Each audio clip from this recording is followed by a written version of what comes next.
हाँ तो बच्चों, आज का अपना टॉपिक है हर्ट्ज एक्सपेरिमेंट। आपने फ्रीक्वेंसी के बारे में सुना होगा और फ्रीक्वेंसी की यूनिट होती है वो हर्ट्ज होती है। तो हाँ, उन्हीं साइंटिस्ट ने इस एक्सपेरिमेंट को किया था।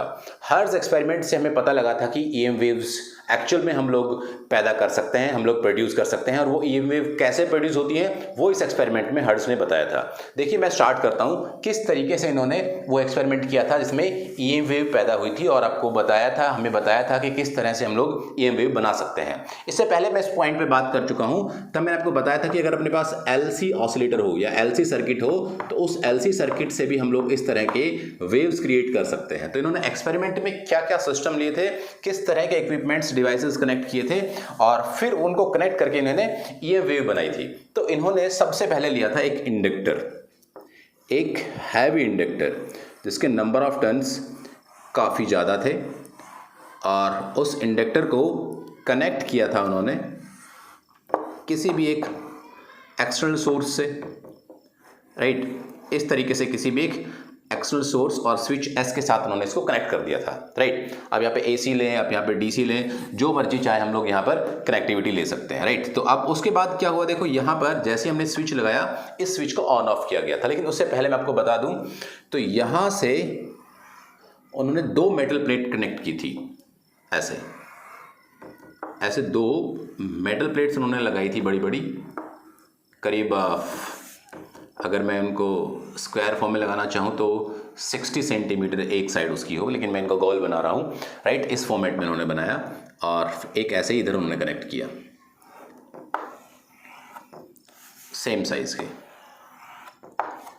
और यहाँ से जिसकी कनेक्टिविटी थी उन्होंने फिर इधर दो ब्रास से बने हुए छोटे छोटे दो पॉइंट्स बनाए ऐसे, जिनका नाम हम S1 S2 रख लेते हैं, S1 एंड S2, राइट। तो ये जो इंडक्टर है, इस इंडक्टर को लगाने का मतलब ये हुआ कि ईएमएफ का फॉर्मूला होता है E = -L di/dt। मैं अगर आपको समझाऊं तो यहाँ पर करंट को बार बार कनेक्ट डिस्कनेक्ट करने की वजह से, इस L की वैल्यू को बहुत ज़्यादा रखने की वजह से इसका जो ईएमएफ है वो बहुत ज़्यादा हाई ईएमएफ में मिल जाता है। और ये जो बहुत हाई ईएमएफ है, इस हाई ईएमएफ, ये हाई ईएमएफ कितना होता है, तो ये हाई ईएमएफ करीब 3 × 10⁶ यूनिट्स, यानी कि जिस पर एयर का इंसुलेशन ब्रेकडाउन हो जाए, यानी कि एयर में भी करंट फ्लो होना स्टार्ट हो जाए, आयन्स उसके यानी कि वो आयनाइज हो जाए, एयर के भी हम लोग पार्टिकल्स, इलेक्ट्रॉन्स को क्या करना स्टार्ट कर दें, कंडक्ट करना स्टार्ट कर दें, इतना ज़्यादा इसमें चार्ज आ जाता है, इतना ज़्यादा प्लेट्स चार्ज हो जाती हैं, उस चार्ज से इतना ज़्यादा ईएमएफ इस एंड पे क्रिएट हो जाता है। अगर इतना ज़्यादा ईएमएफ यहाँ पे क्रिएट हो गया, क्योंकि एल की वैल्यू काफ़ी ज़्यादा है, और एल की वैल्यू किसी पे डिपेंड करती है, नंबर ऑफ टर्न्स पे डिपेंड करते हैं, तब इसके नंबर ऑफ टर्न्स काफ़ी ज़्यादा लिए हैं। इसको हम लोग कई बार हाई टेंशन कॉइल भी कहते हैं, इसको बोलते हैं हम लोग हाई टेंशन कॉइल। तो इस हाई टेंशन कॉइल में टेंशन हाई होने का मतलब ये हुआ कि इसका ईएमएफ बहुत ज़्यादा है, वोल्टेज इसकी बहुत ज़्यादा है, राइट।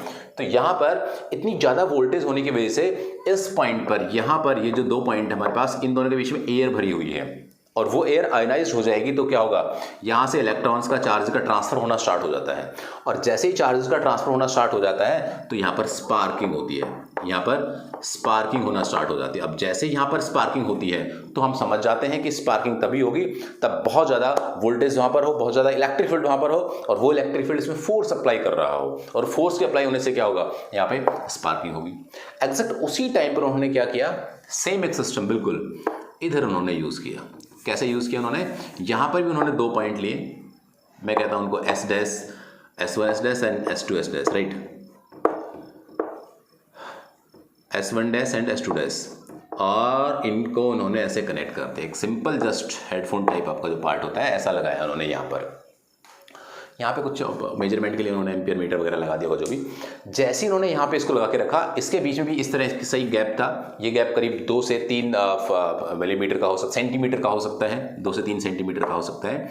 इसमें उन्होंने देखा कि जैसे यहाँ पे स्विच ऑन ऑफ करते हैं, तो स्विच ऑन ऑफ होते ही एक स्पार्किंग यहाँ पे होती है, और उसी टाइम पर, बिल्कुल सेम टाइम पर, यहाँ पर भी स्पार्किंग होती है। अगर स्पार्किंग एक साथ दोनों जगह पर हुई तो इसका मतलब यहाँ के जो पार्टिकल्स थे, यहाँ के जो इलेक्ट्रॉन्स थे, उन पर फोर्स लगा, और अगर उन पर फोर्स लगा तो उस फोर्स की वजह से क्या हुआ, चार्ज मूव किया, मीन्स F = चार्ज पे का फोर्स लगता है, F = QE, यानी कि वहाँ पर इलेक्ट्रिक फील्ड बना होगा। और उस इलेक्ट्रिक फील्ड बनने की वजह से ये फोर्स लगा होगा। तो ये जो स्पार्किंग यहां पे पैदा हुई, सेम स्पार्किंग यहां पर भी पैदा हुई। तो स्पार्किंग यहां पे क्यों पैदा होती है? क्योंकि इसके पास तो एनर्जी है बहुत सारी इन टर्म्स ऑफ ईएमएफ और वोल्टेज। अगर इसके पास बहुत सारी एनर्जी है, उस एनर्जी की वजह से यहां पे स्पार्किंग बनी, तो यहां पर भी इसका मतलब एनर्जी है। अब यहां पे एनर्जी कहां से गई? तो एनर्जी यहां से गई।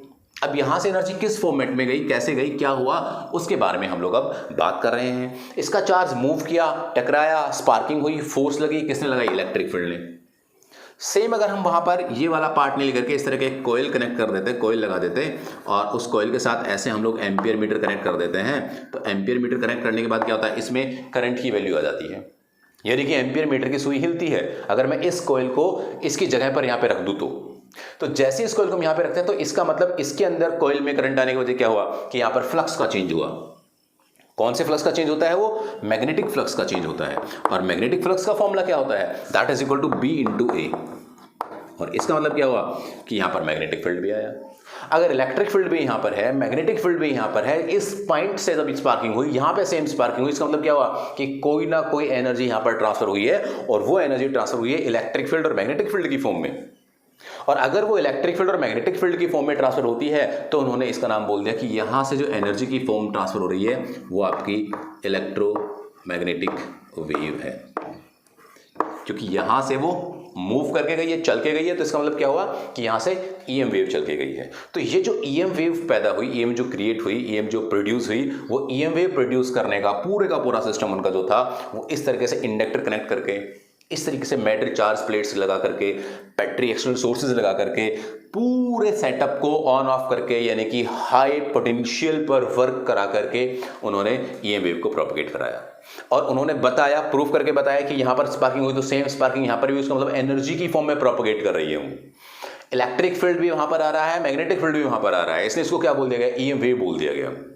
तो इस तरीके से हर्ट्ज ने ये जो एक्सपेरिमेंट था, ये जो सिस्टम था, इंडक्टर, ये plates and that brass plates, metal plates को कनेक्ट करके, बैटरी वगैरह कनेक्ट करके, ऑन ऑफ स्विच लगा करके उन्होंने इस जो वेव को बनाया था। इस वेव को बनाने के बाद जो हम लोग थ्योरेटिकल बात पढ़ रहे थे कि ऐसा होता है वैसा होता है, वो सब सच हो गया, और हम लोग उस ईएम वेव को अब क्रिएट करना स्टार्ट कर दिए। इस ईएम वेव के, यानी कि इस एक्सपेरिमेंट पे बेस्ड क्या क्या बातें सिद्ध हुई, क्या क्या बातें प्रूव हुई, तो वो ये है कि हम लोग, सबसे पहली बात, हम लोग ये कहने लग गए कि ये जो ईएम वेव है, इलेक्ट्रोमैग्नेटिक वेव, वो ट्रांसवर्स वेव है। लॉन्गिट्यूडनल ट्रांसवर्स होती है ना, तो ये एक ट्रांसवर्स वेव है। मैं पढ़ाऊंगा अगले लेक्चर में आपको ये बातें सारी। दूसरा, जो ईएम वेव है, इस ईएम वेव में एनर्जी की फॉर्म में जो डेटा ट्रांसफर होता है। तीसरा, इसके अंदर जो इसकी फ्रीक्वेंसी होती है, दैट इज 1/2 पाई या √LC, ऐसा ले लीजिए आप। या पहले हमने जो सीखा है वो फ्रीक्वेंसी का इसका फॉर्मूला होता है। इसका मतलब फ्रीक्वेंसी की फॉर्मेट जो होती है, वो फ्रीक्वेंसी की फॉर्मेट भी इसमें बता दी गई, और उस फॉर्मेट से पता लगा कि जो लाइट की स्पीड होती है 3 × 10⁸, सेम वही स्पीड इस ईएम वेव की भी होती है। तो 3 बातें पता लगी, ट्रांसफर्स होती है, एनर्जी की फॉर्मेट में ट्रांसफर होती है, और लाइट की स्पीड के बराबर होती है ईएम वेव। तो इस हर्ट्ज एक्सपेरिमेंट के बाद से हम लोग इन 3 बातों के बारे में पता लगाने लग गए। हम लोगों ने ये वाला चीज़ स्टडी कर लिया कि कैसे हम ईएम वेव बना सकते हैं, और इस एक्सपेरिमेंट से और भी ज़्यादा आगे की चीज़ें, यानी कि डिवाइसेस, हमारे जो कम्युनिकेशन सिस्टम्स थे, वो काफ़ी हद तक इम्प्रूव हुए। देखिए, ये बहुत ज़्यादा इंपॉर्टेंट इसलिए नहीं क्योंकि एग्जाम में नहीं पूछा जाता है, लेकिन हो सकता है पूछा जाए, बट चांसेस बहुत कम होते हैं। लेकिन आप लोगों को इसका पता होना जरूरी होता है कि हर्ट्ज ने किस तरीके से इलेक्ट्रोमैग्नेटिक वेव पैदा की थी, इलेक्ट्रोमैग्नेटिक वेव बनाई थी, कैसे पता लगा था उनको कि इलेक्ट्रोमैग्नेटिक वेव होती हैं और वो प्रोपगेट करती हैं, ट्रैवल करती हैं। तो ये मैंने ईएम वेव के बारे में आपको बताया। नेक्स्ट क्लास में मैं आपको इससे रिलेटेड, इलेक्ट्रोमैग्नेटिक वेव से रिलेटेड अगले लेक्चर्स में कुछ और इंपॉर्टेंट टॉपिक्स, इंपॉर्टेंट कॉन्सेप्ट्स मैं आपको सिखाऊंगा। तो तब तक ये वीडियोस देखते रहिएगा, खुश रहिएगा, फिर होगी मुलाकात। Thank you very much.